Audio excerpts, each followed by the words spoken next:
ये कहानी मेरे मैं की है।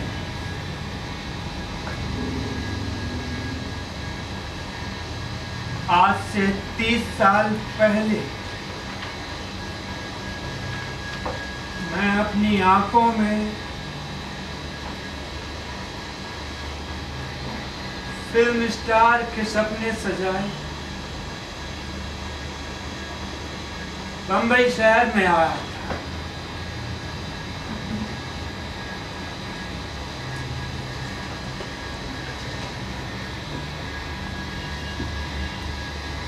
आज भी याद करता हूं उस दौर को तो मेरी आंखें भर आती। आज भी याद है मुझे वो मेरा कमरा और मेरा रूममेट सुरेंद्र मोरे।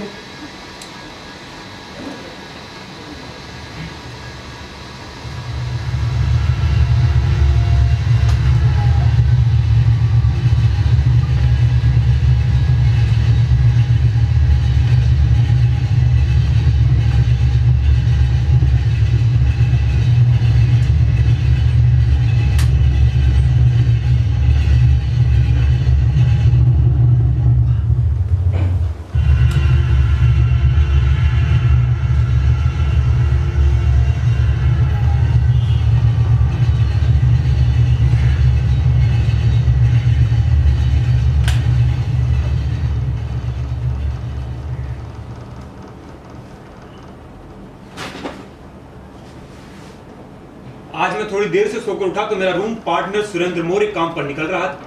उससे मैंने टाइम पूछा तो उसने कहा 11:45। मैं एकदम से खड़ा हुआ, अपना साबुन तौलिया सब लेकर बाहर नहाने धोने भागा। लेकिन सच पूछिए, अगर मुझे पता होता कि दफ्तर में बड़े बाबू मुझे देख कर इतना साड़ा सा मुंह बनाएंगे तो शायद मैं उस दिन दफ्तर जाता ही नहीं। इधर कई दिनों से वो कई बार मुझसे कह चुके हैं, क्या दयाशंकर तुम बौखलाए से घूमते रहते हो, तुम अपने सभी कामों में कंफ्यूजन कर देते हो। जब देखो मेरे पीछे हाथ धोकर पड़ा रहता है। दयाशंकर तुम डेट क्यों नहीं डालते फाइलों में, कहीं ये कहीं वो। उसकी तो हरामी जलता है मुझसे। असल में एमएलए साहब के कमरे में जरा ज्यादा आते जाते देख लिया ना मुझे, इसलिए अब बड़े साहब मुझे पसंद करते हैं तो इसमें मेरी क्या गलती है। अपने हर छोटे मोटे काम के लिए वो मुझे ही बुलाते हैं। क्यों? क्योंकि उनके पास हीरे को पहचानने की नजर जो है पार की है वो। उन्होंने मेरा असली रूप पहचान लिया। वो जानते हैं कि मैं कौन हूँ। मैं कोई फाइलों पर कलम घसीटने वाला क्लर्क थोड़ी हूँ। मैं तो एक महान कलाकार हूँ। आज से 16 साल पहले मैं यूपी के अपने कस्बे फर्रुखाबाद से बंबई आया था। इंग्लिश के कारण एक बार 12वीं और एक बार 14वीं में फेल हो गया था। तो क्या हुआ? अरे हीरो बनने के लिए हर कक्षा में एक ही बार में पास होना जरूरी थोड़ी है। ना ही रहा था कि पानी चला गया।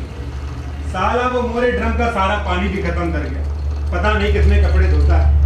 मैं जैसे तैसे पहुंच कर कपड़े पहनकर बाहर निकला, स्टेशन के बाहर गया और एक कटिंग चाय पी और दौड़ते दौड़ते अपने स्टेशन नाला सुपारा से चर्च गेट के लिए ट्रेन पकड़ी। बंबई की लोकल ट्रेन है। जिसने बंबई की लोकल ट्रेन में यात्रा नहीं करी उसने बंबई की दिल की धड़कन को नहीं समझा। स्टेशन पर की भीड़ ना चाहते हुए भी गाड़ी पर चढ़ा देती है, उतार देती है। बोरीवली का पैसेंजर ना चाहते हुए भी अंधेरी में उतर जाता है और सेंटा क्रूज करने वाले पैसेंजर को बोरीवली जाना पड़ता है। शुरू में जब मैं कुछ बनने के लिए बंबई आया था तो मैं भी कहीं का कहीं पहुंच जाता था, लेकिन अब नहीं। अब तो खुद में ट्रेनों का उस्ताद बन गया हूं, टिकट भी नहीं लेता। वैसे इतनी देर हो गई थी, ऑफिस जाने का कोई मतलब नहीं था। फिर भी मैं इसलिए जा रहा था क्योंकि इस महीने की 20-21 तारीख को सारे पैसे खत्म हो गए। अब 4-5 हजार रुपए में बंबई जैसे शहर में होता ही क्या, कमरे का भाड़ा दो, खाने के पैसे, साबुन तेल, तो कभी कभार दारू। तो भलाओ त्रिपाठी चाचा, अरे हमारे पिताजी के गांव के दोस्त हैं। उन्होंने मुझसे कहा कि बेटा दयाशंकर, हीरो बनोगे तब बनोगे, अभी तो हम तुम्हारे अपने ऑफिस में क्लर्क का एडहॉक अपार्टमेंट कर देते हैं और फिर जब पोस्ट एडवर्टाइज करेंगे तुम्हें परमानेंट भी बना देंगे। लेकिन असल में उनका प्लान कुछ और ही था। उनकी 3 लड़कियां थी भैया, दयावती और फूलवती और कलावती। उनमें से किसी एक नायक को मेरे पल्ले बांधना चाहते थे और जैसे ही मैं परमानेंट हुआ तो मिठाई का डिब्बा लेके मुझे अपनी कन्या अटकाओ योजना बताई। मैंने साफ मना कर दिया। मैंने कहा चाचा अभी तो मैं आया हूं, और मेरी जिंदगी शुरू हो रही है भाई। अभी से मेरी नाक में नकेल क्यों डाल रहे हो? अब वो मुझे नौकरी से निकाल नहीं सकते थे, परमानेंट जो हो गया था, लेकिन मुझे खूब तंग करने लगे। और रिटायर होकर जाने से पहले हमारे नए बड़े बाबू के पाटिल के उन्होंने ऐसे कान भरे कि वो भी मुझसे खुंदक खाने लगे। ये अप्रैल और मई का महीना बंबई में बड़ा सड़ा हुआ होता है। लगता है किसी ने बड़े से प्लास्टिक के थैले में बंद कर दिया हो। ऐसी घुटन और उमस। जा तो सिर्फ इसलिए रहा हूं कि पैसों की बहुत जरूरत है। ये क्या, आज ट्रेन में भीड़ कम है। अच्छा, दफ्तर की भीड़ छट गई है। वैसे भी इस ऑफिस में काम करने का कोई फायदा नहीं। आदमी सब थर्ड क्लास, साले पसीने की बदबू मारते हैं और औरतें लहसुन और हींग के छौंके से बमकती हूँ। प्राइवेट कंपनियों की बात ही कुछ और होती है। घड़ी घड़ी चपरासी आके खुशबू वाले प्रश्न डालते हैं, फस फस, और एक से प्रकटी मैम और फराटेदार इंग्लिश बोलती हैं, how do you do, thank you, I love you, और आखिरी में सड़ अप ब्लडी फूल।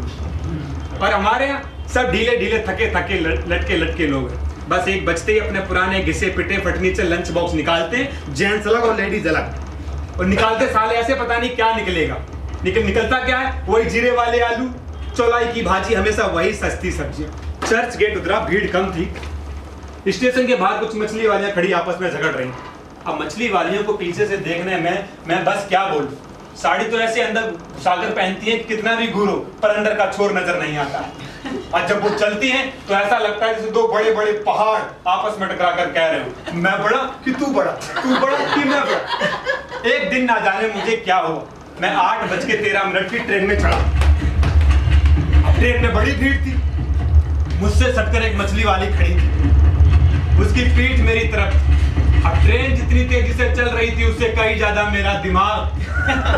एकदम मेरा हाथ आगे बढ़ा और मैंने उसके कूलों के बीच में घुसे हुए पल्लू को खींचकर बाहर निकाल दिया। उसने सिंगनी की तरह गरज कर अपना घुटना मेरी टांगों के बीच में जोर से मारा और बोली, क्या रे जाती गर्मी चढ़ेली। मुझे ऐसा दर्द हुआ कि आज भी याद आती है तो मेरे रोंगटे खड़े हो जाते। पर आप ये मत समझिए कि मैं ही ऐसा करता हूँ। अरे बहुत से लोग होते हैं, खास तौर पे बुड्ढे, ये बहुत चालाक होते हैं। जैसे ही कोई खूबसूरत लड़की ट्रेन में चढ़ेगी, ये अपनी सीट छोड़कर उसे बिठा देते हैं और कहते हैं कि आजा बेटी यहाँ बैठ जा। फिर बगल में खड़े होकर इसके ब्लाउज में झाँपते हैं। आप इनकी उम्र पे मत जाइए, ये बुड्ढे बड़े वैसे होते हैं। मैं यही सोचता हुआ सड़क क्रॉस कर रहा था कि मेरे सामने से कार गुजरी। ये सफेद एम्बेसडर कार, Y77 काले शीशे वाली, MLA साहब की है। वैसे तो काले शीशे वाली गाड़ी की परमिशन नहीं है, लेकिन इन लोगों को मिल जाती है। बड़े लोगों की बड़ी बात है। और ये गाड़ी एक बुटीक के सामने रुक गई। MLA साहब निकले और बुटीक में चले गए। मैं पीछे होकर देखने लगा। जरूर वो अपनी बेटी के लिए कुछ खरीदने आए होंगे, या उनकी बेटी पहले से वहां आई होगी और वो उसे पिकअप करने आए होंगे। मैं सड़क के खंबे के पीछे छुप गया। वैसे बड़े कमाल की बात है, इतनी गर्मी और धूप में ये औरतें कपड़ों के लिए कहीं भी चली जाएंगी। थोड़ी देर में गेट मैन ने दरवाजा खोला और MLA साहब निकले। उनके पीछे पीछे वो आई। अरे वही, अरे हमारे MLA साहब की लड़की सोनिया, अपने पंख फड़फड़ाती हुई बुलबुल की तरह। किस तरह उसने पहले अपने दाहिने तरफ देखा, फिर बाईं तरफ देखा, फिर अपनी बड़ी बड़ी पलकें झपकाती तेजी से अपनी डैडी की गाड़ी में बैठ गई। फिर पल भर में गायब। हे भगवान, मुझे ऐसा लगा जैसे मेरी दुनिया ही घूम गई हो। मैं खो गया, हमेशा हमेशा के लिए खो गया। मेरा जी चाहा कि मैं अंदर जाऊं और पूछूं कि अभी जो लेडीज आई थी उसने परचेजिंग किस चीज की है, लेकिन गेट मैन ने मुझे डांटा। किधर जाता है? मुझे बड़ा गुस्सा आया यार। ये गेट मैन जो होते हैं और वॉचमैन मामूली लोगों की औकात के बारे में इतनी जल्दी कैसे पता चल जाता है? मैंने गुस्से कहा, तेरी उसमें जाता हूं क्या? ये सुनते ही उसने मुझे जो गालियां दी, मैं सर पर पांव रखकर भागा। भागते भागते दम लेने के लिए जरा रुका तो क्या देखता हूं कि मेरे बिल्कुल पास सोनिया की छोटी सी पमेरियन कुतिया खड़ी है। वो बौखलाई सी इधर तो देख रही थी। शायद वो अपनी मैडम के साथ बैठ नहीं पाई और कार चली। मुझे उस पर बहुत दया आई। हाँ, याद आया, उसका नाम सॉफ्टी है। उसकी मालकिन मेरी जान को जब थोड़ी देर में पता चलेगा कि गाड़ी में सॉफ्टी नहीं है तो उसके दिल पर क्या बीतेगी। मैं ये सोच ही रहा था, अचानक मैंने एक आवाज सुनी, हेलो सॉफ्टी, कैसी हो? मैं एकदम से चौंक गया। ये कौन बोला? घूम कर देखा तो आंखों पर विश्वास नहीं हुआ। एक कुत्ता सॉफ्टी से बात कर रहा था। मैंने कहा नहीं यार, ऐसा तो दुनिया में होता रहा है कि कुछ जानवर आपस में बात करते थे। ऐसी मैंने एक खबर पढ़ी थी कि 2 मछलियां समुद्र से बाहर आई और आपस में कुछ बात करी, गुड़ुक से पानी के अंदर गायब। हमारे भाषा विशेषज्ञ इस पे अभी रिसर्च भी कर रहे हैं। मैं भी सोच ही रहा था, अचानक सॉफ्टी ने जवाब दिया, ओ टाइगर भो भो, मैं इधर कुछ दिनों से बीमार थी, भो भो, मैंने तुम्हें एक चिट्ठी भी लिखी थी, भो भो, क्या तुम्हें मिली नहीं? सुनते ही टाइगर बोला, कोई बात नहीं भो भो, चिट्ठी छोड़ो, तुम तो मिल गई हो, भो भो। अब मेरी हैरानी की हद हो गई थी। यार कुत्ते चिट्ठी भी लिखते हैं, ये कभी नहीं हो सकता। मैंने ये तो सुना था कि 2 जानवर आपस में बात करते हैं लेकिन चिट्ठी नहीं लिखते, ये बात मुझे बिल्कुल नहीं बची। ये कोई बात थोड़ी हुई, चिट्ठी लिखना तो एक कला होती है।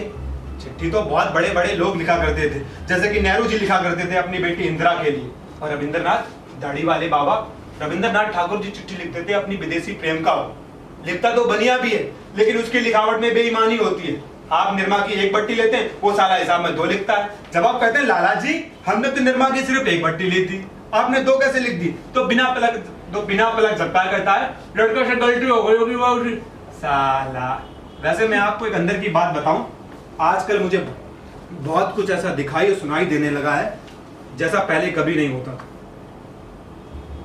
पता नहीं कुछ दिन पर दिन ये चीजें बढ़ती ही जा रही हैं। कभी मुझे मेरे बाबूजी दिखते।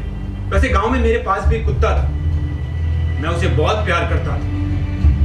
मेरी अम्मा उससे बहुत चिढ़ती थी, अपने सामने बिठाकर मुझे खाना खिलाती थी, कहीं मैं अपने हिस्से की रोटी चुराकर गोका को न दे दूं। गोका मेरे कुत्ते का नाम था क्योंकि उसका आधा मुंह गोरा और आधा मुंह काला था। एक बार हमारे गांव में बहुत बारिश हुई थी, गंगा जी में खूब बाढ़ आई थी।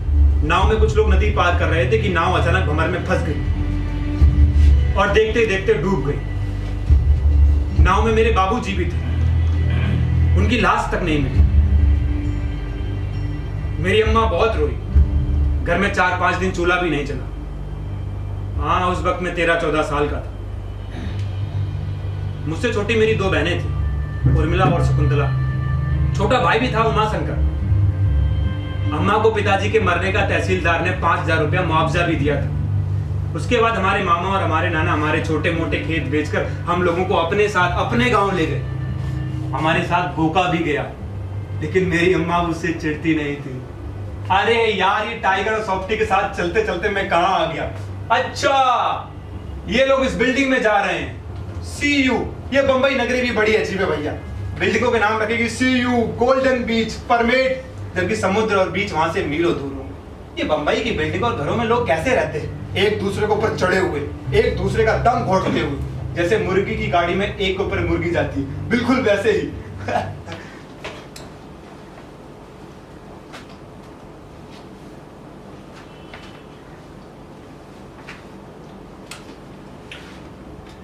आज मैं ऑफिस जरा जल्दी आ गया। एमएलए साहब के कमरे में जाकर उनकी फाइलें ठीक की और पेन वैन चेक किया। वैसे तो काम करने के लिए और भी लोग हैं, लेकिन मैं चाहता था उनको पता चले कि मैं उनका कितना ख्याल रखता हूँ। उनके कमरे में कितनी किताबें थी, स्वामी विवेकानंद की लाइफ एंड फिलॉसफी, इंसाइक्लोपीडिया के बारे में, राधा कृष्ण की लाइफ एंड टीचिंग। मैं तो किताबें देखते खंड डर जाता था, क्या वाकई में एमएलए साहब ने ये सब किताबें पढ़ी होंगी या यूं ही लगा दी। कितनी किताबें फ्रेंच और जर्मन भाषा में भी थी। वैसे भी एमएलए साहब के चेहरे पर कितना रौब और आंखों में कितना ज्ञान है। जब वो बोलते हैं तो एक भी शब्द एक्स्ट्रा नहीं होता। कभी कभार फाइल पकड़ाते हुए मुझसे पूछ लेते हैं, how are you mister Daya Shankar. मेरी तो इंग्लिश सुनते कर पड़ जाती है, कुछ बोल ही नहीं पाता, बस इतना कह पाता, by your blessed fine sir. वैसे ये भी सच है, वो मुझे कुछ खास पसंद करते हैं, और काश की उनकी बेटी भी मुझे पसंद करने लग जाए तो मेरी लाइफ बन जाए। ये क्या, 12 बज गया, अभी तक एमएलए साहब नहीं आए, लेकिन मैं काम करता रहा। अचानक 2:30 बजे एक ऐसी चीज हुई जिसे कोई कलम नहीं लिख सकता। दरवाजा खुला और वो अंदर आई। अरे वही हमारे एमएलए साहब की लड़की सोनिया, सफेद कपड़े पहने हुए हंसली की तरह तैरती हुई कमरे में आई। कमाल था। और जब उसने मेरी तरफ देखा तो अपनी कसम ऐसा लगा जैसे 1000 सूरज चमक रहे हो। उसकी रोशनी से मेरी आंखें चौंधी आ गई। उसने मुझसे पूछा, पापा हैं? पापा हैं? क्या आवाज थी, जैसे कि बुलबुल स्वानी मीठी सुरीली। मेरा दिल हुआ मैं उससे कहूँ, मेरी जान अगर तुम्हें मारना ही है तो मुझे अपने हाथों से मार दो, क्योंकि मैं तुम्हारी अदाओं की बिजलियां सह नहीं पाऊंगा। लेकिन मैं तो जैसे गूंगा ही हो गया था, कुछ बोल ही नहीं पाया, बस अपने बैठे हुए गले से इतना ही कह पाया, नो मैडम थैंक यू। और उसने मेरी तरफ देखा और तभी वो घूमकर जाने लगी और उसका रुमाल गिरा। मैंने छलांग लाकर फ्लोर पर से उसका रुमाल उठाया। वो अलग बात है कि टेलीफोन के बाहर में मेरा पांव उलझ गया, टेलीफोन भी गिरा, मैं भी गिरा और मेरी नाक टूटते टूटते बची, लेकिन मैंने रुमाल उठा लिया। हे भगवान, क्या रुमाल था, जैसे बादल का टुकड़ा जिसमें हर श्रृंगार की भीनी भीनी खुशबू आ रही थी। उसने रुमाल मेरे हाथ से लिया और मुझे थैंक यू कहा। मुझे ऐसा लगा जैसे थैंक यू कहते वक्त उसके होठ मुस्कुरा रहे थे। तभी वो घूमकर चली गई। वो तो चली गई, लेकिन उसके जाने के बाद कमरे में अभी तक उसके रूप की चमक और बदन की खुशबू भरी हुई। मैं बैठा उसी के सपने बुन रहा था कि लड़की भाई बहुत अच्छी थी। तभी ऑफिस के चपरासी बागमरे ने आके कहा, क्या साहब, ये सरकार आपको दफ्तर में बैठकर सपने देखने का पगार देती है क्या? आज घर नहीं जाना है क्या? मुझे बड़ा गुस्सा आया। ये साले चपरासी ऐसे कैसे मुंह लग जाते हैं, जैसे कंपनी के यही साले दामाद हो। जी 4 साले के दांत तोड़ दूं। फिर याद आया कि इनकी यूनियन बड़ी स्ट्रॉन्ग होती है। मैंने उससे कुछ नहीं कहा, साले कब पता नहीं पेल पाल दें।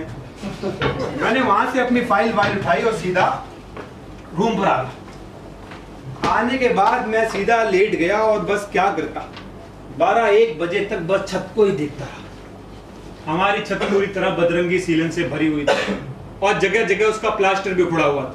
मुझे एक शायरी याद आ गई। अर्ज करता हूं, क्यों भागते हो हमसे, आओ तो बैठो पास कभी, दूर रहते हो सदा नजदीक का एहसास कभी।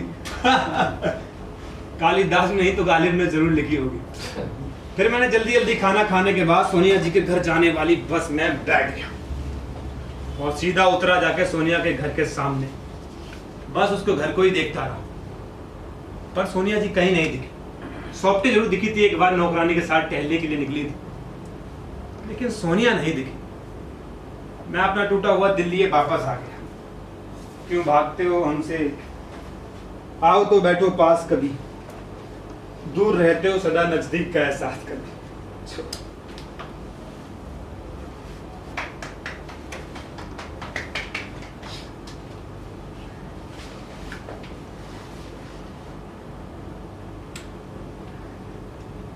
आज मैं जैसे ही ऑफिस पहुंचा मेरा बुलावा आ गया। मैं एमएलए साहब के कैबिन पे जाकर कहा, मैं आई कम इन सर। तो मुझे एकदम देखकर गुस्से से बोले, ये क्या तमाशा चल रहा है तुम्हारा? मैंने धीरे से जवाब दिया, कुछ गलती वलती हो गई होगी। मैंने कहा, क्या सर, कुछ भी तो नहीं। तो एकदम गुस्से से बोले, अच्छा तुम 30-35 के हो गए हो, अकल कब आएगी? अपने आप को क्या समझ रहे हो, एमएलए साहब की बेटी के चक्कर में हो तुम? 100 रुपए तुम्हारी जेब में नहीं होंगे, लेकिन सपने देख रहे हो एमएलए साहब की बेटी के। पागल वागल हो साला हरामजादा कुत्ता। उसने कभी अपनी शक्ल नहीं देखी आईने में, देख ले, गारंटी है कब्ज हो जाए। 4 बाल बच्चे हैं, उनको भी माथे पर ऐसे चिपका के आता है कि पूछो मत। मुझसे कह रहा 100 रुपए नहीं मेरी जेब में, तो क्या हुआ? करता तो हीरो बनने आया था, अमीर हो जाऊंगा। नहीं बन सका तो छोटी मोटी नौकरी कर ली। साला बेकार तो नहीं बैठा हूं ना। ऐसा तो नहीं कि सारी जिंदगी बस सपने ही देखता रहता हूं। सुबह से लेकर शाम तक काम करता हूं, सबकी 4 बातें सुनता हूं। यही नौकरी करते करते मैंने अपनी बहन उर्मिला की शादी करवाई है। घर से खबर आई थी, भैया उर्मिला की शादी तय हो गई है, कम से कम 40,000 रुपया भेज देना। सब सोचते हैं कि भैया बंबई में काम करता है तो ना जाने वहां से क्या क्या लेकर आएगा। अरे किसी को क्या पता मुंबई वालों पर क्या बीतती है। मैंने 20,000 रुपया कर्जा लिया। 8 साल हो गए कर्जा, आज भी उतार रहा हूं। 2 साल बाद फिर खबर आई थी, भैया शकुंतला की शादी तय हो गई है और इस बार कम से कम पूरे पैसे भेज देना। तो भला हो शकुंतला का, अपनी शादी के कोई 3-4 महीने पहले उसको पीलिया हो गया और मर गई बेचारी। अरे उपकार कर गई हमारी। अब शादी के बाद मरती तो इतना सारा खर्चा वेस्ट जाता। साला मुझसे कहता 100 रुपए नहीं है मेरे पास, बात करता है।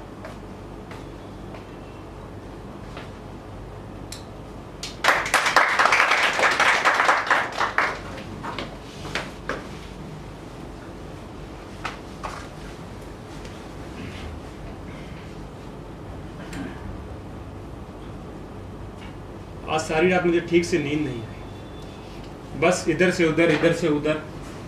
घड़ी में देखा अभी 4 ही बज रहे थे। मैंने सोचा आज ऑफिस जाके हिसाब कर लेता हूँ। अरे बहुत काम कर लिया यार, 4-5 हजार रुपए देता है, कौन सा 20 हजार देता है। मैंने सोचा कि आज ऑफिस जाऊंगा। मोरे को देखा, अभी मोरे अभी सो रहा था साथ में, बड़ा अच्छा बंदा है। मैं सीधे वहां से पहुंचा ऑफिस। अभी झाड़ू पोछा हो रहा था, सुबह का टाइम था। मैंने कुर्सी उठाई और मैं वहीं बैठ गया। धीरे धीरे लोग आने शुरू हुए। लोग मुझे देखकर गुड मॉर्निंग सर कर रहे थे, मैंने नहीं। आज मैंने पूरे दिन दफ्तर में किसी से बात नहीं करी, बस अपना काम करता रहा। अरे भाड़ में जाओ, मुझे किसी से बात नहीं करनी है। इंसान अकेला तो रह सकता है ना,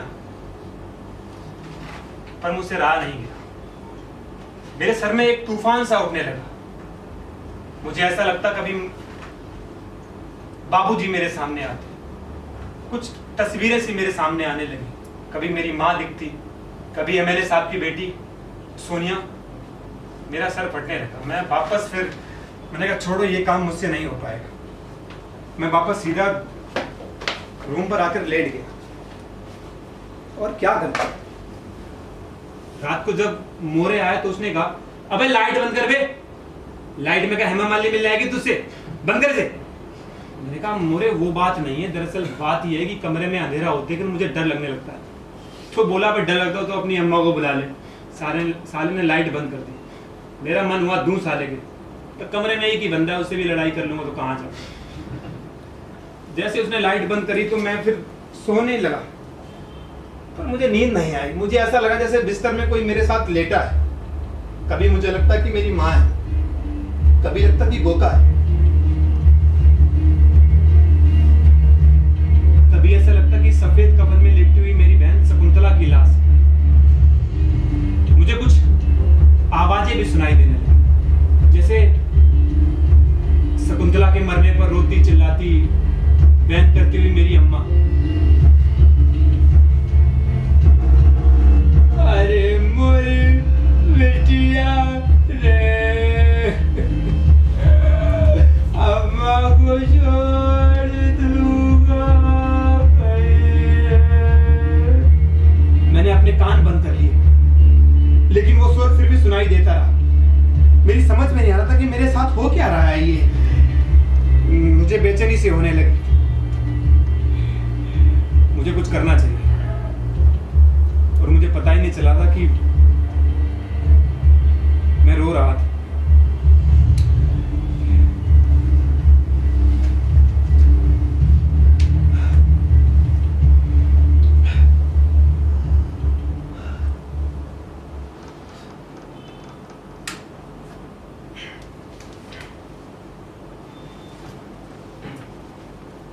ये मेरे साथ ही क्यों हो रहा था, पर मेरे लिए ये जानना बहुत जरूरी है कि मैं पता लगाऊं कि सोनिया मेरे बारे में क्या सोचती है। क्या वो मुझे प्यार करती है कि नहीं करती है। लेकिन मैं तो किसी भी ऐसे आदमी को नहीं जानता हूं जो मुझे भी जानता हो और सोनिया को भी जानता हो। कहां से पता चल सकता है? हाँ, एक तरीका है। मुझे टाइगर और सोप्टी की चिट्ठियों से पता चल सकता है, जो दोनों एक दूसरे को लिखते थे। हाँ, मैं सीधा पहुंचा सीयू अपार्टमेंट और 5वें माले पर जाकर बेल बजाई। टिंग टोंग टिंग टोंग। नमस्ते।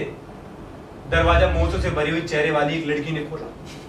वो मुझे देखकर ऐसे मुस्कुराई, मैं समझ गया उसे मर्दों की सख्त जरूरत है। वो मुझे देखकर बोली कौन चाहिए तेरे को? मैंने कहा मुझे आपकी टाइगर की चिट्ठियां चाहिए जो उसने सॉफ्टी को लिखी थी। हाँ, दोनों 1 साल से रिलेशनशिप में हैं। वो लड़की चिल्लाकर एकदम अंदर की तरफ भाग गई।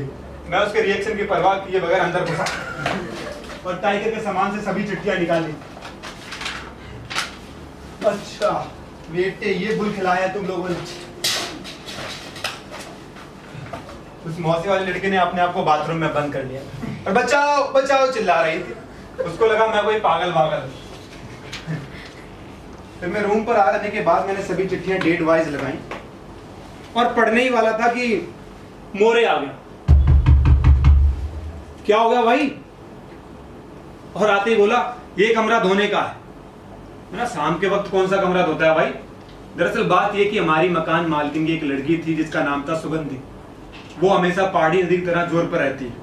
जब भी हमारी मकान मालकिन को शाम के वक्त कहीं जाना होता था, उसी वक्त साला मोरे को कमरा धोना होता था। मैंने सभी चिट्ठियां तकिए के नीचे रखकर बाहर चला आया। वैसे तो मोरे के लिए 10-15 मिनट ही काफी थे, लेकिन मैं उस दिन आधे घंटे तक बाहर घूमता रहा। और उसके बाद जैसे ही वापस गया तो मोरे जा चुका था, दिखाई नहीं।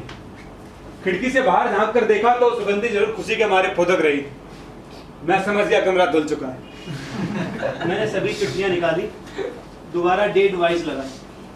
कितनी अच्छी राइटिंग है। हैंड राइटिंग कुत्तों वाली जरूर है, लेकिन बिल्कुल साफ है। प्यारे टाइगर, कैसे हो? इन लोगों ने तुम्हारा नाम टाइगर क्यों रखा, जबकि तुम तो कितने अच्छे कुत्ते हो।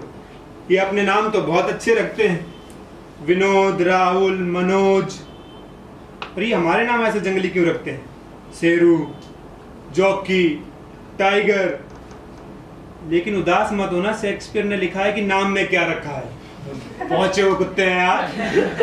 कोमा फुल स्टॉप भी सही जगह लगाया, पैराग्राफ भी स्मॉल लेटर से शुरू नहीं किया। अरे कोई मेरे बड़े बाबू को बोले, सारा कुत्तों से इंग्लिश लिखना सीखे। सबसे कहता फिरता है कि उसने उस्मानिया यूनिवर्सिटी से एमए किया है। अरे घंटा किया है साले ने। आगे लिखा, प्रिय टाइगर, आज मैं सोनिया जी के साथ बैठकर अंग्रेजी म्यूजिक सुन रही थी कि उसकी मम्मी ने कहा कि राजेश बत्रा तुमसे मिलने आया है। ये राजेश बत्रा कौन है? मैंने पूछा तो उसने बताया कि सोनिया ने बताया कि वो राजेश बत्रा को पसंद करती हैं।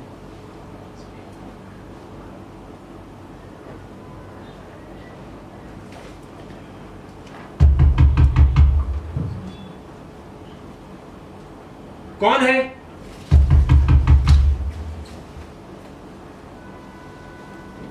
क्या चाहिए?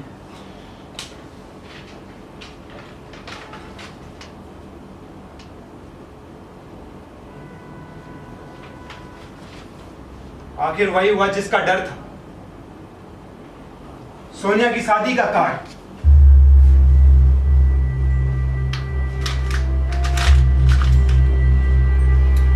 मेरा दिल टूट गया।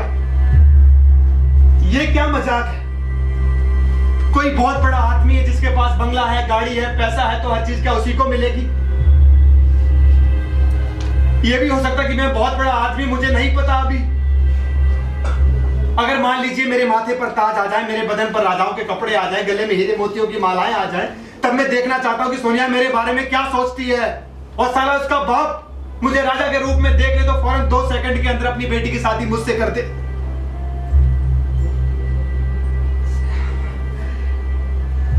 फिलहाल तो भगवान से मैं ये जानना चाहता हूं, हे भगवान, मुझे एक छोटा सा आदमी क्यों बनाया? मजाक।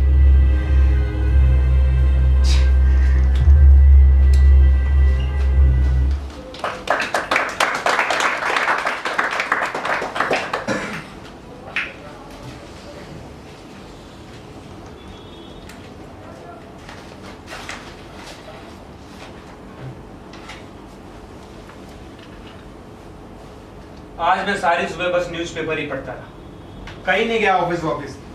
अरे भाड़ में जाए यार। लिखा है कि नेपाल में कोई राजा नहीं है, लेकिन राजा होना तो बहुत जरूरी है। राजा के बिना सरकार कैसे चले?